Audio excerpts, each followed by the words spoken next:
আজ আমাদের গতি ও স্থিতি নিয়ে আলোচনার দ্বিতীয় দিন। আমরা প্রথম দিনে যেসব জিনিসগুলো সম্পর্কে, যেসব রাশিগুলো সম্পর্কে ধারণা লাভ করেছি, সেগুলোর মধ্যে মূলত ছিল নির্দেশতন্ত্র, ছিল গতি, গতির প্রকৃতি, তার সঙ্গে ছিল হচ্ছে সরণ এবং দূরত্ব। এখন এই স্থিতি ও গতির ক্ষেত্রে, স্থিতি ও গতির পরিমাপের ক্ষেত্রে যে দুটো রাশি আমাদেরকে আজকে জানতে হবে তারা হচ্ছে যথাক্রমে দ্রুতি এবং বেগ। তাহলে আমরা প্রথমে আলোচনা শুরুতে একটু বলে নিই তোমাদেরকে যে এই দ্রুতি এবং বেগ এই দুটো রাশি মূলত সম্পর্কিত হচ্ছে দূরত্ব এবং সরণের সঙ্গে। তাহলে দূরত্ব এবং সরণকে আমরা অল্প করে একটু আগে জেনে নিই, তারপরে আমরা আলোচনা করছি দ্রুতি এবং বেগ বা গতিবেগ নিয়ে। দেখো, কোনো একটা কণাকে কোনো একটা বিন্দু থেকে একটা গতিশীল কণাকে ছেড়ে দেওয়া হলো, দেখা গেল সেই কণাটি তার অবিন্যস্ত গতিতে গতিশীল হয়ে সে এ বিন্দু থেকে বি বিন্দুতে চলে আসলো। তাহলে এই কণাটি যে পথ অতিক্রম করলো, অর্থাৎ এ থেকে বিতে যাত্রা পথে অনিয়মিতভাবে, অনির্দিষ্টভাবে, কোনো নির্দিষ্ট গতি অনুসারে বা কোনো নির্দিষ্ট অভিমুখ অনুযায়ী না গিয়ে প্রতিনিয়ত নিজের গতির অভিমুখ পরিবর্তন করে যে পথ বরাবর বিতে এসে পৌঁছলো, সেক্ষেত্রে সেই কণাটি দ্বারা অতিক্রান্ত পথকেই আমরা বলছি অতিক্রান্ত দূরত্ব।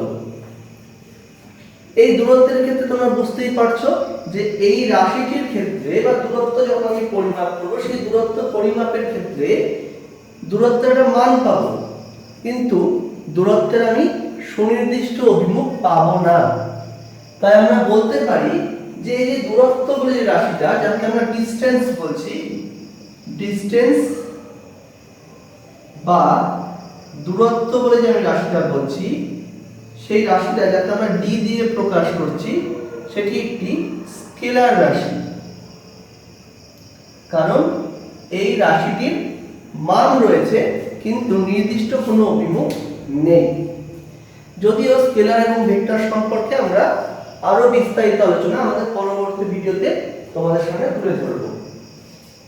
এখন এই যে কণাটি এ থেকে যাত্রা শুরু করে বি তে গেল, এই যে কণাটি এ থেকে যাত্রা শুরু করে বি তে গেল, তাহলে এ এবং বি এই যে প্রাথমিক এবং অন্তিম এই দুটো বিন্দুর মধ্যে যে সরলরৈখিক ব্যবধান বা যে সর্বনিম্ন ব্যবধান, সেই ব্যবধানকে যদি আমি একটা রেখা দিয়ে প্রকাশ করি, তাহলে এই রেখাটা বোঝাচ্ছে সরণ।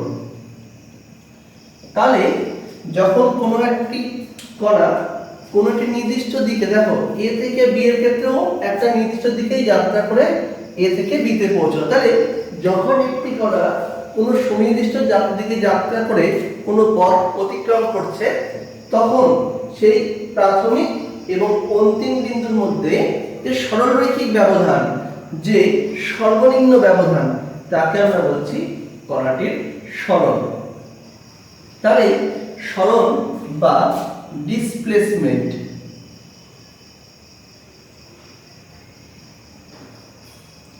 এই ডিসপ্লেসমেন্ট বা সরণকে আমরা এস দিয়ে প্রকাশ করি। এবং যেহেতু সরণের ক্ষেত্রে দেখতে পাচ্ছি একটা মানও আছে এবং একটা দিকও আছে, তাহলে এটা একটা ভেক্টর রাশি। তাহলে আমি এখন তোমাদের সামনে তুলে ধরলাম দুটো রাশিকে, একটা হচ্ছে ডিসটেন্স বা দূরত্ব, একটা হচ্ছে ডিসপ্লেসমেন্ট বা সরণ। এখন আরেকটা রাশির কথা আমরা বলবো, এই যে একটি কণা তার অবস্থানের পরিবর্তন ঘটালো, অর্থাৎ এ থেকে বি তে তার অবস্থানের পরিবর্তন ঘটালো, এক্ষেত্রে যে অতিবাহিত সময় বা অতিক্রান্ত সময়, সেই অতিক্রান্ত সময়কে আমরা ধরে নিচ্ছি টি। এখন এই কণাটির গতির প্রকৃতি কেমন ছিল বা গতির পরিমাণ কেমন ছিল সেটা পরিমাপ করতে গেলে আমরা দুটো রাশিকে এখন জানবো, যে দুটো রাশিকে আমরা বলছি দ্রুতি এবং বেগ। আমরা প্রথমে বলছি দ্রুতি। তাহলে দ্রুতি বলতে কি বুঝি? দ্রুতির ইংরেজি প্রতিশব্দ হচ্ছে স্পিড। দ্রুতি বলতে বোঝা যায় কণার দূরত্বের হার। আরো ভালোভাবে বললে সময়ের সাপেক্ষে কণার দূরত্বের হারকে দ্রুতি বলে।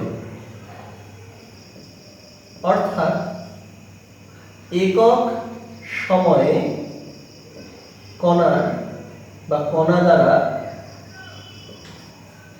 অতিক্রান্ত দূরত্ব তাকে আমরা চিনি হচ্ছে দ্রুতি হিসেবে। তাহলে এই যে rate of change of distance বা time rate of change of distance তাকে আমরা বলি স্পিড। তাহলে আমি আবার বলছি, time rate of change of distance তাকে আমরা বলছি স্পিড। এখন প্রশ্ন হচ্ছে, এই যে time rate of change of distance বা একক সময় কণা দ্বারা অতিক্রান্ত দূরত্ব তাকে আমরা দ্রুতি বলছি। তাহলে দ্রুতিটা আমি পরিমাপ করব কি করে? দেখো, আমাদের এই যে আলোচনাটা করেছিলাম যে একটি কণা এ থেকে বি তে গেল এবং সে যে পথটা অতিক্রম করলো সেই পথটা হচ্ছে তার অতিক্রান্ত দূরত্ব ডি। এই দূরত্বটা অতিক্রম করতে সে সময় নিচ্ছে টি।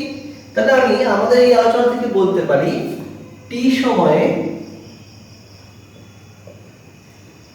কণা দ্বারা অতিক্রান্ত দূরত্ব সেটা কত? সেটা হচ্ছে ডি। তাহলে টি এর জায়গায় আমি একক সময় নিতাম, একক সময় কণা দ্বারা অতিক্রান্ত দূরত্ব কত হতো? D by T. তাহলে এই যে ডি বাই টি, এই যে একক সময় কণা দ্বারা অতিক্রান্ত দূরত্ব যাকে আমি ডি বাই টি বলছি, এটাই তো দ্রুতি। তাহলে আমি পেয়ে গেলাম দ্রুতির রাশিমালা, দ্রুতি সমান সমান দূরত্ব বাই সময়, অর্থাৎ স্পিড সমান সমান ডি বাই টি। এবার তাহলে এর এককটা কি হবে? আমরা এখন এর এককটা খুঁজে নিই। দেখো, যদি আমি সিজিএস পদ্ধতি বলি, সেই সিজিএস পদ্ধতিতে দূরত্বের এককটা হচ্ছে সেন্টিমিটার আর সময় হচ্ছে সেকেন্ড। তাই সেন্টিমিটার পার সেকেন্ড হচ্ছে দ্রুতির সিজিএস একক এবং মিটার পার সেকেন্ড এটা হচ্ছে এসআই একক। তাহলে এটা হলো সিজিএস একক এবং এটা হলো এসআই একক। এদের মধ্যে সম্পর্ক কি? 1 মিটার পার সেকেন্ড সমান সমান 100 সেন্টিমিটার পার সেকেন্ড। এখন চলে আসছে আরেকটা নতুন ধর্ম বা নতুন প্যারামিটার যাকে আমরা বলছি মাত্রা। তাহলে এই যে স্পিড বা দ্রুতি, তার মাত্রা কি হবে? তার মাত্রা হবে ডি বাই টি এর মাত্রা, দূরত্ব মানে এল বাই টি, তাই দাঁড়ালো এল টি ইনভার্স। তাহলে আমরা পেয়ে গেলাম কণার দ্রুতির একক ও মাত্রা। তাই দ্রুতি সম্পর্কে একটা সাধারণ বা ক্ষুদ্র ধারণা আমরা এখন এখানটায় পেয়ে গেলাম। এরপরে আমরা দেখব হচ্ছে বেগ। তাহলে আমরা এবার আলোচনা শুরু করছি আমাদের পরবর্তী প্যারামিটার, যেটা হচ্ছে বেগ নিয়ে। তাহলে স্পিড সম্পর্কে আলোচনা হয়ে গেল। এখন হচ্ছে আমরা আলোচনা করব ভেলোসিটি। ভেলোসিটি বা গতিবেগ। তাই প্রথমে বলি যে গতিবেগ বলতে কি বুঝি। গতিবেগের সংজ্ঞা হচ্ছে ঠিক দ্রুতির সংজ্ঞার মতোই সময়ের সাপেক্ষে কণার সরণের হারকে বেগ বলে। সময়ের সাপেক্ষে কণার সরণের হার কে বলে গতিবেগ বা বেগ। তাহলে time rate of change of displacement তাকে আমরা বলছি হচ্ছে ভেলোসিটি। এই ভেলোসিটিকে আমরা স্মল ভি দিয়ে প্রকাশ করছি। তাহলে বুঝতেই পারছি যে কোনো একটি কণা প্রতি একক সময়ে যে পরিমাণ সরণ ঘটাচ্ছে, অর্থাৎ একক সময়ে কণার সরণকে আমরা বলছি বেগ বা গতিবেগ। তাহলে এখন প্রশ্ন হচ্ছে এই গতিবেগকে আমরা পরিমাপ করব কি করে? দেখো আমরা দেখেছিলাম যে কণাটি মানে এই ছবির ক্ষেত্রে কণাটির সরণ ছিল কত? s। তাহলে আমরা পেয়েছিলাম t সময়ে কণার দ্বারা অতিক্রান্ত সরণ সেটা কত? s। তাহলে একক সময়ে কণা দ্বারা অতিক্রান্ত সরণ কত? s/t। তাহলে একক সময় কণা দ্বারা অতিক্রান্ত সরণকে তো আমরা বলি বেগ বা ভেলোসিটি। তাহলে v হয়ে গেল s/t। তাহলে আমরা পেয়ে গেলাম সরণ ও সময়ের অনুপাতকে আমরা বলছি বেগ। তাহলে কোনো একটি নির্দিষ্ট সময়ে কোন একটি কণার সরণ যত বেশি হবে তার বেগ তত বেশি হবে, এবং সরণ যত কম হবে ততই তার বেগও কম হবে। এখন আমরা দেখব এর এককটা কি হবে। সেই একই পদ্ধতি সিজিএস পদ্ধতিতে এককটা হচ্ছে সেন্টিমিটার পার সেকেন্ড, এসআই পদ্ধতিতে মিটার পার সেকেন্ড, এবং এদের মধ্যে সম্পর্ক 1 মিটার পার সেকেন্ড সমান সমান 100 সেন্টিমিটার পার সেকেন্ড। এদের মাত্রা কি হবে? তাহলে বেগের মাত্রা হচ্ছে s/t অর্থাৎ l/t বা l/t ইনভার্স। তাহলে আমরা বেগ ও দ্রুতি সম্পর্কিত আমাদের প্রাথমিক আলোচনা এখানে বুঝতে পারলাম। এখন এই বেগ এবং দ্রুতি এরা কিভাবে পরস্পরের সঙ্গে সম্পর্কযুক্ত, কখন কার মানটা বেশি হবে কখন কার মান কম হবে, আমরা সেই সম্পর্কিত একটু আলোচনা তোমাদের সামনে এবার তুলে ধরি বিভিন্ন উদাহরণ সহ। এখন আলোচনা করব আমরা এমন একটা এক্সাম্পল যেখানে দেখব যে একটি কণার বেগ 0 কিন্তু দ্রুতি 0 নয়। এই বেগ 0 কিন্তু দ্রুতি 0 নয়, এর অর্থ হচ্ছে অবশ্যই কণাটির সরণ 0 কিন্তু দূরত্ব 0 নয়। তাহলে এই আলোচনাতে আমরা এটা আলোচনা দেখতে পারবো যে এই ক্ষেত্রে সরণটাও 0 হবে কিন্তু দূরত্ব 0 হবে না। এবার আমরা আলোচনা দেখছি যে ধরে নাও একটি কণা এ বিন্দু থেকে যাত্রা শুরু করলো। একটি কণা এ বিন্দু থেকে যাত্রা শুরু করলো এবং কণাটি টি সময়ে কোনো নির্দিষ্ট দিকে গতিশীল না হয়ে অনির্দিষ্টভাবে গতিশীল হয়ে আবার এ বিন্দুতে এসেও যাত্রা শেষ করলো। তাহলে এই যে আমরা উদাহরণটা নিলাম সেখানে দেখতে পাচ্ছি যে কণাটি একটি পথ অতিক্রম করলো। এই ক্ষেত্রে আমরা ধরছি যে কণাটি যে পথ অতিক্রম করলো বা কণাটির ক্ষেত্রে যে দূরত্ব অতিক্রান্ত হলো সেই দূরত্বটা হচ্ছে d, এবং এই দূরত্ব অতিক্রম করতে সে ধরে নাও t সময় অতিবাহিত করেছে।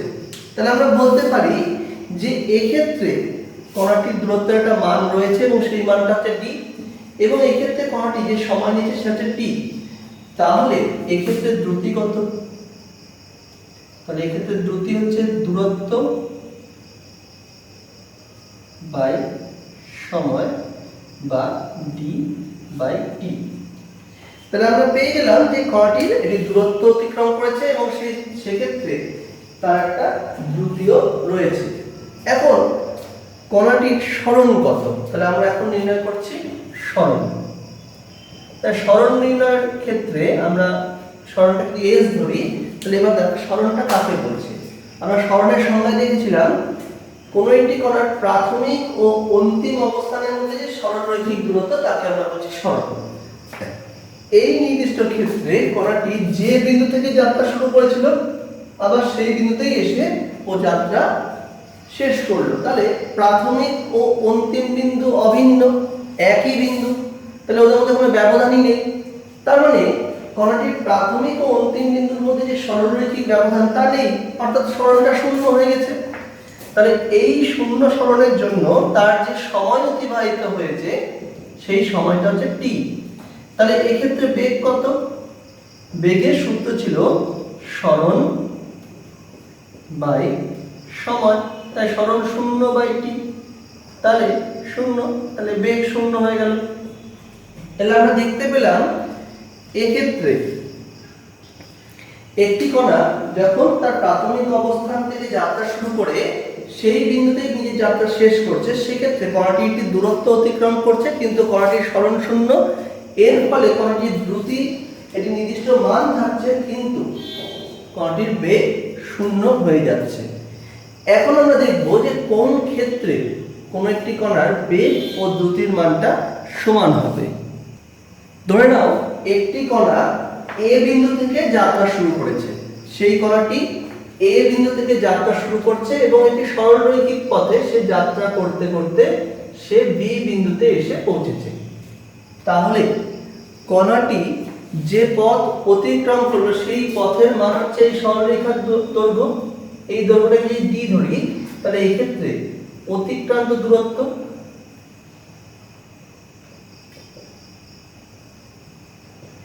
তার মানটা ডি আমরা ধরছি। এক্ষেত্রে অতিক্রান্ত যে সময়, অর্থাৎ যে সময় সে অতিবাহিত করেছে এই দূরত্ব অতিক্রম করতে, সেই সময়টাকে আমরা ধরছি টি। তাহলে আমরা কি বলতে পারি যে এই যে এক্ষেত্রে কণাটি টি সময়ে ডি দূরত্ব অতিক্রম করেছে, তাহলে এই ক্ষেত্রে তার দ্রুতি কত হলো? দ্রুতি মানে দূরত্ব বাই সময় বা ডি বাই টি। এখন তোমরা খুব ভালো করে যে খেয়াল করো যে কণাটি সরলরৈখিক পথে গেছে, তাহলে ওর প্রাথমিক অবস্থান এ বিন্দু, অন্তিম অবস্থান বি বিন্দু। তাহলে কণাটির প্রাথমিক অবস্থান এ বিন্দু এবং অন্তিম অবস্থান বি বিন্দু, তাহলে প্রাথমিক এবং অন্তিম অবস্থানের মধ্যে যে সরলরৈখিক ব্যবধান তাকে আমরা বলছি সরণ। কোন একটি কণার প্রাথমিক ও অন্তিম অবস্থানের মধ্যে যে সরলরৈখিক ব্যবধান তাকে আমরা বলছি তার সরণ। অর্থাৎ কণাটি এই টি সময়ে যে পরিমাণ সরণ হয়েছে সেটাও তোমার ডি থাকছে। তাহলে অতিক্রান্ত সরণ,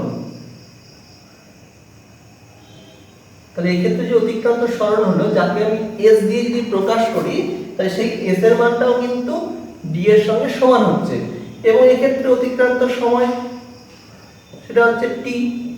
তাই সেক্ষেত্রে আমরা বলতে পারবো বেগ সমান সমান সরণ বাই সময়, তাই দাঁড়ালো এস বাই টি, এস এর মান যেহেতু ডি তাই দাঁড়ালো ডি বাই টি। তাহলে ভি ইকুয়াল টু পেয়ে গেলাম ডি বাই টি। তাহলে দেখো আমরা বলতে পারছি যে উভয় ক্ষেত্রের মানটা সমান হলো। এখন এই মানটা সমান হওয়ার মূল শর্ত কি ছিল? মূল শর্ত ছিল হচ্ছে সরলরৈখিক গতি। তবে এই যে সরলরৈখিক গতি,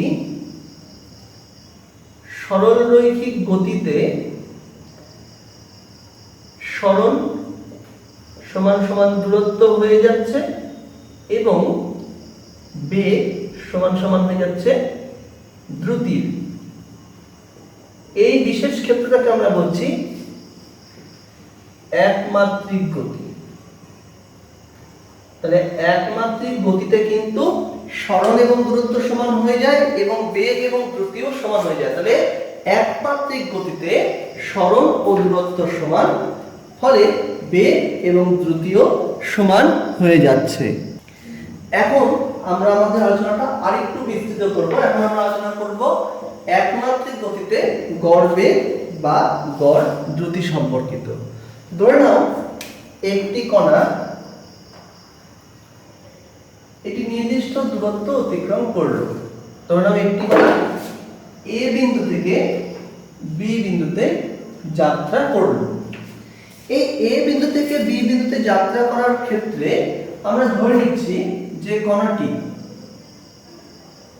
প্রথম S1 যে সরণ ঘটালো সেটা যেতে সময় নিয়েছে T1, পরের S2 এর জন্য সময় নিয়েছে T2, তারপরের S3 এর জন্য T3 এবং তারপরের S4 এর জন্য T4।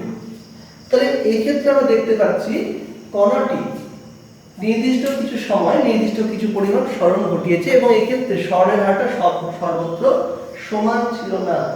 তাহলে এই ক্ষেত্রে আমি দ্রুতির বা বেগের কোন নির্দিষ্ট মানটা ধরবো। তাহলে এই জন্য আমরা এখানে কি করছি, এখানটা আমরা নির্ণয় করব গড় বেগ বা গড় দ্রুতি। গড় বেগ বা গড় দ্রুতি এই কারণে বলছি কারণ এই ক্ষেত্রে গতিটা আমরা একটা সরলরৈখিক গতি নিয়েছি, যেখানে কণাটি একটি সরলরেখা বরাবর এক বিন্দু থেকে অপর বিন্দুতে গেছে, সেই কারণেই কিন্তু বেগ এবং দ্রুতি এদের মান পরস্পর অভিন্ন। তাহলে আমরা সেই কারণে গড় বেগ বা গড় দ্রুতি নির্ণয় করছি। কিন্তু যখনই এই গতিপথের পরিবর্তন হয়ে যাবে তখন কিন্তু দ্রুতি ও বেগ সমান থাকবে না। যখনই কণাটির গতিপথের কোনো পরিবর্তন হয়ে যাবে, অর্থাৎ সরলরৈখিক গতি না থেকে ওর গতির সামান্যতম যে অভিমুখেরও পরিবর্তন হয়ে যায়, তাহলে সেক্ষেত্রে কিন্তু বেগ ও দ্রুতি সমান থাকবে না। আমরা ধরে নিচ্ছি আমাদের এই এক্সাম্পলের ক্ষেত্রে তার অভিমুখের সামান্যতম পরিবর্তন হয়নি, অভিমুখটা অভিন্ন রয়েছে। এই কারণে আমরা বলতে পারি যে কণাটির গড় বেগ বা গড় দ্রুতি অভিন্ন হবে। এবার সেটা কি করে আমরা নির্ণয় করব? সূত্র হচ্ছে গড় বেগ মানে মোট সরণ বাই মোট সময়। আবার যদি আমাকে অন্য কোনো ক্ষেত্রে গড় দ্রুতি নির্ণয় করতে হতো, তার সূত্র ছিল মোট দূরত্ব বাই মোট সময়। তাহলে এই ক্ষেত্রে দেখো, যদি আমি বলি গড় বেগ, এই গড় বেগটা কিন্তু গড় দ্রুতির সঙ্গে সমান হবে এবং গড় বেগের সূত্র ছিল মোট সরণ বাই মোট সময়।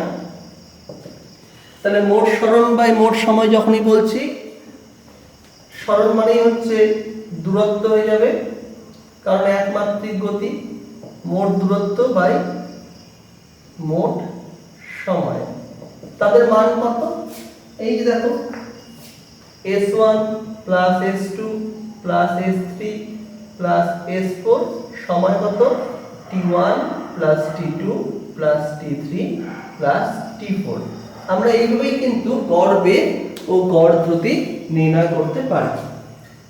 এবার আমি একটা খুব ভালো উদাহরণ নিয়ে আলোচনা করব, যে ক্ষেত্রে আমরা দেখতে পাবো যে ভিন্ন ভিন্ন শর্তে একমাত্রিক গতিতে গড় বেগের রাশিমালা বা গড় দ্রুতির রাশিমালা কেমন হবে।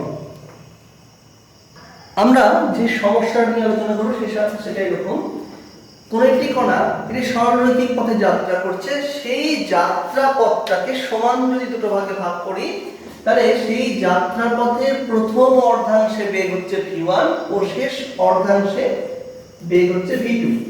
তাহলে এই ক্ষেত্রে সমগ্র যাত্রা পথে ওর গড় বেগটা কত হবে? তাহলে আমরা সেই ছবিটা একটু এখানে এঁকে রাখার চেষ্টা করেছি, তোমাদেরকে ছবিটা এবার বোঝাচ্ছি।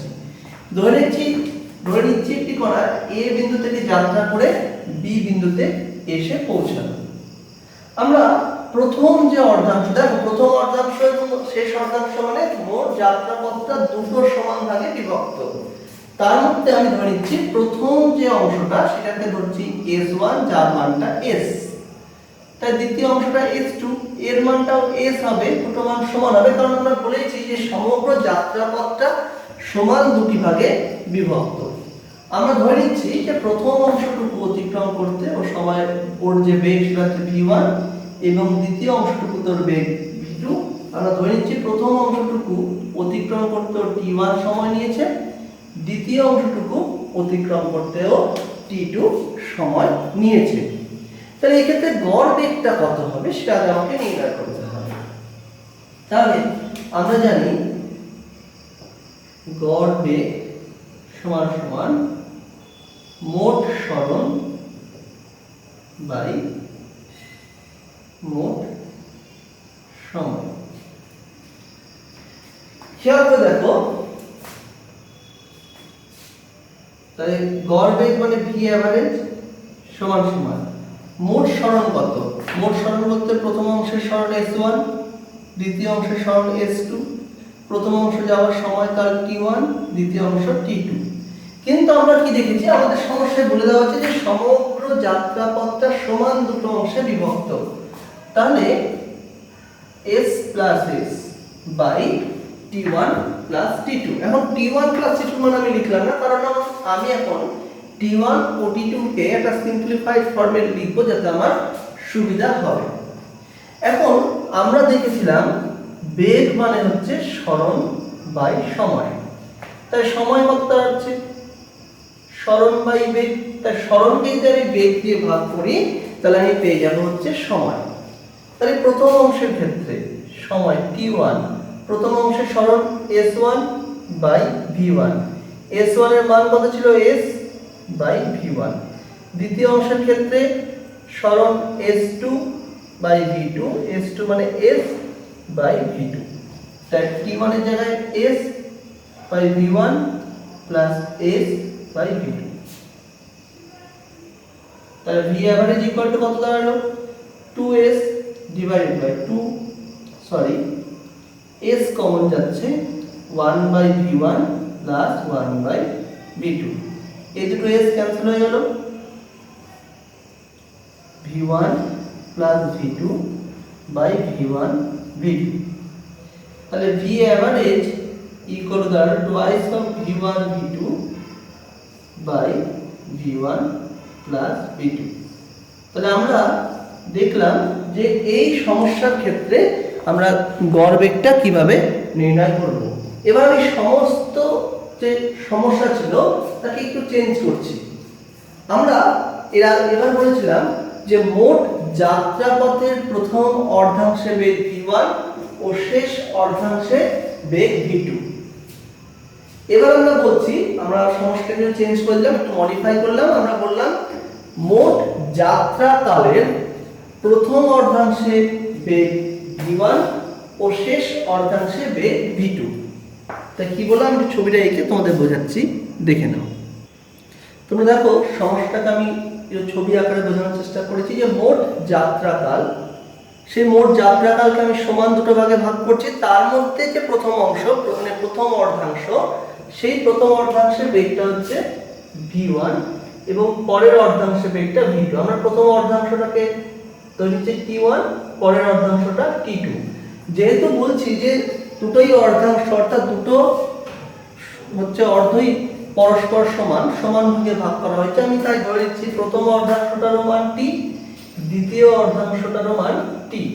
তাহলে প্রথম অর্ধাংশে কণাটি যে পরিমাণ সরণ ঘটিয়েছে তাকে আমি বলছি s1 এবং দ্বিতীয় অংশে ও যে সরণটা ঘটিয়েছে তাকে বলছি s2।